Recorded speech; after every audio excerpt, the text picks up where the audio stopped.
Hello students. तो आज एक बार फिर इकोनॉमिक्स में टॉपिक में हम स्टार्ट करते हैं aggregate demand and aggregate supply. ये पूरी यूनिट है जिसका नाम है determination of income and employment.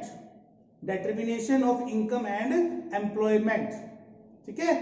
हमने पढ़ा था कि मैक्रो इकोनॉमिक्स किसी एक पर्टिकुलर थिंग के लिए, पर्टिकुलर क्वांटिटी के लिए या पर्टिकुलर पर्सन से रिलेटेड नहीं है, ये पूरी इकोनॉमी को लेकर चलती है, तब इसका नाम क्या है, मैक्रो, ठीक है।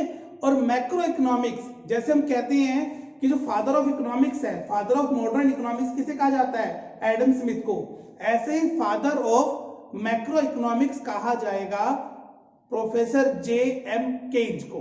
किसे कहा जाएगा, जे M Keynes.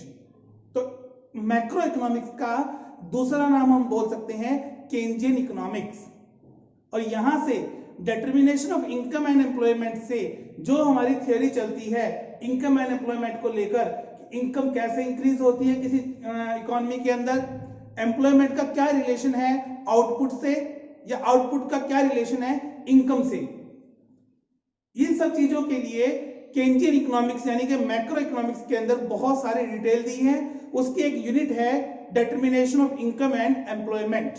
Determination of income and employment. तो उस यूनिट के अंदर स्टार्ट करते हैं हम हमारा first topic aggregate demand aggregate expenditure. क्योंकि डिमांड हम कब करेंगे, जो हम डिमांड कर रहे हैं, मेरी डिमांड मेरा एक्सपेंडिचर भी तो है। जो मैंने डिमांड किया वो मेरे लिए क्या है, मेरा एक्सपेंडिचर। मैंने ये मार्कर परचेज किया मींस मैंने इसकी डिमांड की, लेकिन साथ साथ मेरा क्या हुआ, यहां से एक्सपेंडिचर हुआ ना, ठीक है। तो मेरी जो डिमांड है वो मेरे लिए क्या है, एक्सपेंडिचर है। Aggregate demand related to aggregate expenditure, ठीक है। यहां किसी एक पर्सन की डिमांड की बात नहीं होती, पूरी इकोनॉमी के अंदर जितने लोग हैं या पूरी इकोनॉमी के अंदर जितनी गुड्स एंड सर्विस की डिमांड हुई है, उन सबकी मॉनेटरी वैल्यू का जो टोटल है उसे क्या कहा जाएगा, एग्रीगेट डिमांड, ठीक है।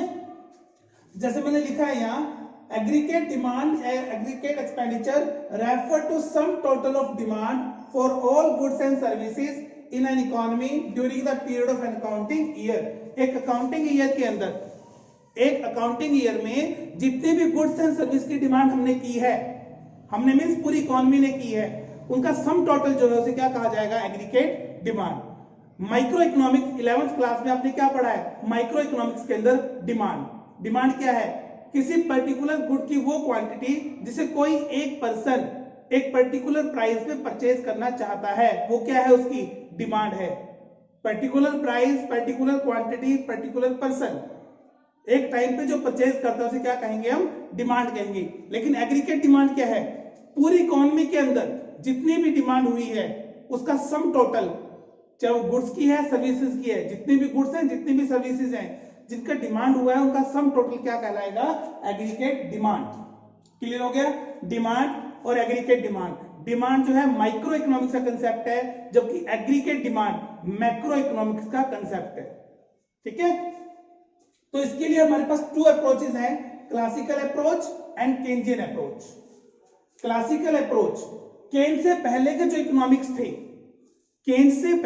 इकोनॉमिक्स थे, एडम स्मिथ थे, मार्शल थे, इन्होंने डिमांड को जोड़ा, एग्रीगेट डिमांड को जोड़ा प्राइस लेवल से। किससे जोड़ा, प्राइस लेवल से। इनका कहना यह था कि जैसे जैसे प्राइस इंक्रीज होगा, जैसे कि हम डिमांड में पढ़ के आए हैं क्लास 11 के अंदर, कि जैसे जैसे प्राइस अप होंगे डिमांड क्या होती रहेगी, डाउन होती रहेगी, कम होती रहेगी। Negative relation between price and demand, कि प्राइस इंक्रीज हो रहे हैं तो डिमांड क्या हो रही है, कम हो रही है, ठीक है। तो वो किससे रिलेटेड थी, प्राइस लेवल से। क्लासिकल अप्रोच क्या बताती थी कि जैसे जैसे प्राइस इंक्रीज होंगे वैसे वैसे डिमांड क्या होगी, कम होगी। तो अगर एक डायग्राम हम बना के चले, यहां से यहां हम लेते हैं क्वांटिटी डिमांडेड, जिसे बोलते हैं एग्रीगेट डिमांड, ओ एक्सिस पे, और ओ वाई एक्सिस पे हमने क्या लिया, प्राइस लेवल। तो जैसे जैसे हमारे प्राइस अप होते गए डिमांड क्या होती रहेगी, कम होती रहेगी। तो यहां से जो एग्रीगेट डिमांड का हमारा कर्व बना है उसका स्लोप क्या है, डाउनवर्ड है। एग्रीगेट डिमांड का जो कर्व है वो क्या है, डाउनवर्ड, यानी कि left to right downward. Clear हो गया। ये किससे रिलेटेड है? क्लासिकल अप्रोच प्राइस लेवल से, क्लासिकल अप्रोच प्राइस लेवल से रिलेटेड थी। इसका उल्टा केंजियन जो अप्रोच है वो किससे रिलेटेड थी? इनकम लेवल से। प्रोफेसर केंज का क्या कहना था? प्रोफेसर केंज कहते थे कि डिमांड जो है, एग्रीगेट डिमांड इनकम से रिलेटेड नहीं है, सॉरी प्राइस से रिलेटेड नहीं है, वो किससे रिलेटेड है? इनकम से रिलेटेड है। उनका यह कहना था कि जैसे जैसे इनकम इंक्रीज होगी डिमांड भी इंक्रीज होगी। ठीक है, तो वो किससे रिलेट करते थे? उससे इनकम लेवल से। उसके अंदर उन्होंने एक चीज और ऐड की थी कि जब हमारी इनकम जीरो होती है, मीन्स हम कोई अर्निंग नहीं कर रहे हैं, तब भी डिमांड हमारी कुछ ना कुछ तो रहेगी, जिसे उन्होंने बोला है ऑटोनॉमस कंजप्शन। ऑटोनॉमस कंजप्शन, ठीक है, जब हमारी इनकम जीरो है तब भी हम कुछ ना कुछ डिमांड करेंगे, एक मिनिमम लेवल की डिमांड करेंगे, जिसे क्या कहा जाएगा? Autonomous consumption. अब उस डिमांड के लिए हम लोग क्या करेंगे? हमारी इनकम जीरो है लेकिन हमें डिमांड करनी है, उसके लिए पैसा कहां से आएगा हमारे पास? या तो हम क्या करेंगे, जो हमारी पुरानी सेविंग्स हैं उसे विड्रॉ करेंगे, या फिर हम क्या लेंगे? लोन लेंगे किसी से। ठीक है, तो ऑटोनॉमस कंजप्शन का लेवल क्या होता है? जब हमारी इनकम जीरो है, ठीक है, तो उसे क्या कहा जाएगा? Autonomous consumption. जो जीरो लेवल ऑफ इनकम पे हम डिमांड कर रहे हैं उसे क्या कहा जाएगा? Autonomous level of consumption. और ये किससे रिलेटेड है? इनकम लेवल से। केंज ने कहा था कि जैसे जैसे इनकम इंक्रीज होगी वैसे वैसे क्या होगी? डिमांड भी इंक्रीज होगी, लेकिन एक लेवल के बाद हम सेविंग करना स्टार्ट कर देते हैं। मींस जिस रेशो में या जिस लेवल में हमारी इनकम इंक्रीज होती है, डिमांड उससे कम इंक्रीज होती है। हो गया क्लियर? तो इनका जो ये था, इन्होंने ओ एक्स एक्सिस पर एग्रीगेट डिमांड को लिया था और यहां लिया था इन्होंने इनकम लेवल को। ठीक है, यहां लेते थे ये इनकम, आउटपुट, एम्प्लॉयमेंट एक्सेट्रा, और यहां लेते थे एग्रीगेट डिमांड। तो ये प्राइस लेवल से था, ये कभी भी जीरो से स्टार्ट नहीं होगा, क्योंकि जब जीरो लेवल है तब भी एक minimum level of aggregate demand, minimum level of demand हमें बना के रखना था। हो गया क्लियर यहां तक? ठीक है, तो केंजियन अप्रोच के अकॉर्डिंग हमारे पास जो एग्रीगेट डिमांड के कंपोनेंट थे वो चार कंपोनेंट हमारे पास आते हैं। हमने पढ़ा हमारे पास इकोनॉमी होती है, 2 सेक्टर इकोनॉमी, 3 सेक्टर इकोनॉमी और 4 सेक्टर इकोनॉमी। ठीक है, कौन कौन से सेक्टर इकोनॉमी के अंदर? हाउस होल्ड सेक्टर है, प्रोड्यूसर सेक्टर है, गवर्नमेंट है और रेस्ट ऑफ वर्ल्ड, यानी कि एक्सपोर्ट इंपोर्ट जहां होता है। कौन कौन से सेक्टर हैं? हाउस होल्ड, प्रोडक्शन या producer, third one is government and fourth one is rest of world. तो एग्रीगेट डिमांड, अगर हम एक ओपन इकोनॉमी की बात करते हैं, फ्री इकोनॉमी की बात करते हैं, जहां गवर्नमेंट थोड़ी सी इन्वॉल्व है, तो फ्री नहीं रही इकोनॉमी। हम क्या बात कर रहे हैं? ओपन इकोनॉमी की बात कर रहे हैं, सिर्फ ओपन इकोनॉमी, जहां गवर्नमेंट का इंटरफेयर है लेकिन इकोनॉमी ओपन है, हम एक्सपोर्ट इंपोर्ट कर रहे हैं। वहां एग्रीगेट डिमांड में क्या है? Private consumption expenditure. Private consumption expenditure से हमारा क्या मतलब है? हम लोग, यानी कि जो लोग हैं उसके सिटीजन है या नॉर्मल रेजिडेंट है, किसी इकोनॉमी के अंदर नॉर्मल रेजिडेंट जो है वो जो कंजप्शन करते हैं गुड्स एंड सर्विसेज का, गुड्स एंड सर्विसेज का कंजप्शन करते हैं, उनका जो एक्सपेंडिचर है उसे क्या कहा जाएगा? Private consumption expenditure. मैंने गुड्स परचेज की अपने पर्सनल यूज के लिए, ठीक है, आपने गुड्स परचेज की, उसे क्या कहा जाएगा? Private consumption expenditure. हो गया क्लियर? प्राइवेट कंजप्शन एक्सपेंडिचर क्या होता है? ड्यूरिंग ए पीरियड जो एक पर्सन जो है वो अपनी जरूरतों को पूरा करने के लिए जो एक्सपेंडिचर कर रहा है किसके ऊपर? गुड्स एंड सर्विसेज पे, उसे क्या कहा जाएगा? Private consumption expenditure. Second one is government investment expenditure. Second one is investment expenditure. Investment क्या है? एक प्रोड्यूसर, अब ये कौन कर रहा है? हाउस होल्ड सेक्टर कर रहा है। कौन कर रहा है? House hold sector. यहां कौन आ गया? प्रोड्यूसर आ गया। प्रोड्यूसर क्या कर रहा है? प्रॉफिट अर्न करने के लिए इन्वेस्टमेंट कर रहा है। इन्वेस्टमेंट से मतलब वो नई मशीनरी इंट्रोड्यूस कर रहा है, न्यू फिक्स एसेट इंट्रोड्यूस कर रहा है, उसे क्या कहा जाएगा? इन्वेस्टमेंट कहा जाएगा। तो इन्वेस्टमेंट एक्सपेंडिचर एक प्रोड्यूसर ने क्यों किया? प्रॉफिट अर्न करने के लिए। तो प्रॉफिट अर्न करने के लिए, to earn profit, a producer make investment, तो उसे क्या कहा जाएगा? Investment expenditure. Third sector is government sector. तो गवर्नमेंट का एक्सपेंडिचर क्या है? गवर्नमेंट एक्सपेंडिचर करती है, जैसे भी कोरोना चल रहा है, ठीक है, कोरोना इफेक्ट है, लॉकडाउन है, प्रोडक्शन नहीं हो रहा है, ठीक, तो इसके लिए लोग घर बैठे हैं, इसके लिए गवर्नमेंट क्या कर रही है? एक्सपेंडिचर कर रही है। कैसे कर रही है? जो बीपीएल फैमिलीज हैं या जो लेबर हैं उनके अकाउंट में गवर्नमेंट क्या कर रही है? उन्हें पे कर रही है। ठीक है, उनको एलपीजी जो है, जो सिलेंडर है हमारे गैस के, वो उनको फ्री प्रोवाइड करवा रही है। तो ये क्या है, गवर्नमेंट के एक्सपेंडिचर है वेलफेयर के लिए। समझ आया? इसके अलावा गवर्नमेंट जो अपने एम्प्लॉइज को सैलरी पे करती है, कंपनसेशन पे करती है, वेजेस पे करती है, वो सब किसमें आता है, गवर्नमेंट एक्सपेंडिचर के अंदर। Next fourth one is net export. Net export, export कब होगा, जब हमारे पास फोर्थ सेक्टर यानी कि रेस्ट ऑफ वर्ल्ड इंक्लूड होगा। कौन इंक्लूड होगा, रेस्ट ऑफ वर्ल्ड। तो उसमें क्या है, नेट एक्सपोर्ट कैसे होगा, एक्सपोर्ट माइनस इंपोर्ट। एक्सपोर्ट क्या होते हैं, हमारे पास जो एक्सेस है, हमारी गुड्स और सर्विसेज जो एक्सेस हमने प्रोडक्शन किया है, उसको हमने क्या किया, किसी को सेल कर दिया, वो क्या हो गया, हमारा एक्सपोर्ट हो गया।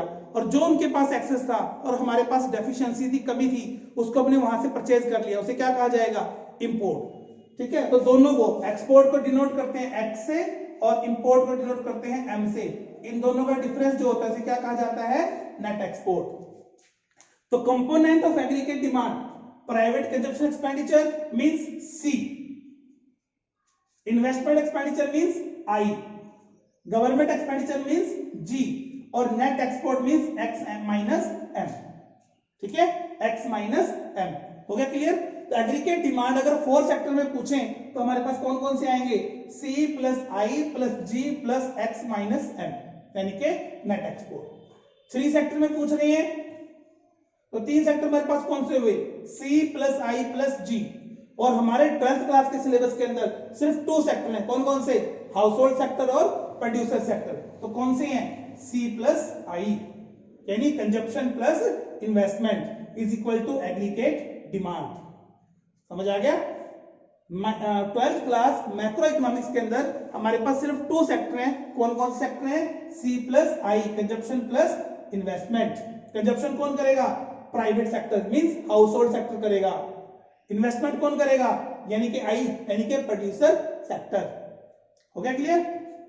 एग्रीगेट डिमांड क्या थी, refer to sum total of demand for all goods and services and economy during the period of an accounting year. 2 approaches हैं, क्लासिकल अप्रोच जो किससे रिलेटेड है, प्राइस लेवल से। सेकंड केंजियन अप्रोच, किससे related है, income level से। ठीक है, किससे रिलेटेड है, इनकम लेवल से। तो एग्रीगेट डिमांड के हमारे पास यहाँ 4 अगर 4 सेक्टर इकोनॉमी है तो 4 कंपोनेंट है, 2 सेक्टर इकोनॉमी है तो 2 कंपोनेंट है। आई होप यहां तक आपको क्लियर हो गया होगा। अब इसी से आगे थोड़ा देर हम देखते हैं कि कैसे इसके 2 सेक्टर इकोनॉमी में रिलेट करेंगे इसे हम। तो स्टूडेंट्स, जैसे कि हमने पढ़ा था, अभी पढ़ा है इसमें कि जो इनकम है हमारी, वो सॉरी एग्रीगेट डिमांड हमारी डायरेक्टली किससे रिलेटेड है, इनकम से। और अभी हमने ये पढ़ा कि जो इनकम जीरो है हमारी, जब इनकम जीरो है तब एक मिनिमम लेवल ऑफ डिमांड हम बना के रखेंगे, कंजप्शन बना के रखेंगे, जिसे क्या कहा जाता है, ऑटोनॉमस कंजप्शन। सपोज हमारी इनकम जीरो है और कंजप्शन 50 का कर रहे हैं। इस 50 का कंजप्शन करने के लिए हमने क्या किया, हमारी जो पुरानी सेविंग्स हैं उनको विड्रॉ किया या लोन अरेंज किया कहीं से। जैसे हमारी इनकम इंक्रीज हुई, हमारी इनकम इंक्रीज होगी, हमने कंजप्शन इंक्रीज कर दिया। लेकिन यहां एक चीज ध्यान रखनी है कि जितनी इनकम इंक्रीज होती है, कंजप्शन यानी कि एक्सपेंडिचर उससे कम इंक्रीज होगा। ठीक है, इनकम और इंक्रीज हो गई, कंजप्शन और इंक्रीज हो गया, इनकम और इंक्रीज हो गई, कंजप्शन और इंक्रीज हो गया। जैसे जैसे हमारी इनकम इंक्रीज होती जा रही है, कंजप्शन भी इंक्रीज होता जा रहा है, लेकिन पहले से कम। जितने इनकम इंक्रीज हो रही है, कंजप्शन उससे कम इंक्रीज होगा। जैसे इनकम यहां पहुंची, कंजप्शन हमारा यहां पहुंच गया। हो गया क्लियर यहां तक? इन्वेस्टमेंट, ऑटोनॉमस इन्वेस्टमेंट है। 2 तरह की इन्वेस्टमेंट हमारे पास होती है, एक इंड्यूस और एक ऑटोनॉमस, जिसके बारे में हम नेक्स्ट पढ़ेंगे। तो ऑटोनॉमस इन्वेस्टमेंट क्या होती है, जो गवर्नमेंट करती है और इसका लेवल कांस्टेंट लेके चलते हैं हम। सपोज की 100 है, कितना है, 100। ठीक है, तो एग्रीगेट डिमांड कितनी हुई, C plus I, C plus I 150, 175, 200, 225, 250 and 300। हो गया क्लियर यहां तक? ठीक है, कैसे कंजप्शन इंक्रीज हुआ, इन्वेस्टमेंट कांस्टेंट है, और कैसे एग्रीगेट डिमांड इंक्रीज हो रही है related to income, related to income. समझ आ गया? इनकम इंक्रीज हो रही है तो एग्रीगेट डिमांड भी इंक्रीज हो रही है, क्योंकि इन्वेस्टमेंट कांस्टेंट है, इसलिए एग्रीगेट डिमांड के ऊपर किसका असर आ रहा है, कंजप्शन का। ठीक, तो इसको हम ब्रीफली करते हैं एक बार डायग्रामिकली। इसको अगर हम देखें तो डायग्रामिकली कैसे बनेगा, इसको दोबारा से बना के देखते हैं। इनकम, कंजप्शन, इन्वेस्टमेंट और एग्रीगेट डिमांड। इनकम 0 है, कंजप्शन कितना हो रहा है 50 का, इन्वेस्टमेंट कितनी है 100, एग्रीगेट डिमांड 150। इनकम इंक्रीज हो गई, कंजप्शन भी इंक्रीज हो गया, लेकिन पहले इनकम से कम। इन्वेस्टमेंट कांस्टेंट है, कितना हुआ C+I। ठीक है, जैसे इनकम इंक्रीज हुई इसको भी हमने इंक्रीज कर दिया, कितना कर दिया 100, तो लेवल कितना पहुंचा 200 and so on. Income increase हो रही है, ये भी इंक्रीज हो रहा है हमारा।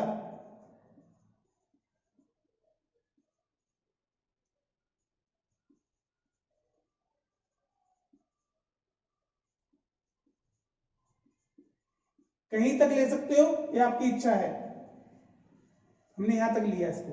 ठीक है, डायग्रामेटिकली शो करेंगे इसको हम x y 0, x axis y axis O। यहां क्या लेके चलेंगे C+I equal to aggregate demand. C मतलब कंजप्शन, I मतलब इन्वेस्टमेंट, एग्रीगेट डिमांड। और यह हमारे पास आता है इनकम, ये I इन्वेस्टमेंट से है, I किससे है इन्वेस्टमेंट से। इकोनॉमिक्स के अंदर इनकम मींस Y, आउटपुट और एम्प्लॉयमेंट। केन्स के according level of income equal to level of output equal to level of employment. Keynes के according level of income equal to level of output equal to level of employment. अब consumption देखिए, जैसे जैसे हमारी income increase हो रही है consumption भी इंक्रीज हो रहा है। ठीक है, तो ये हमारा कंजप्शन कर्व है C।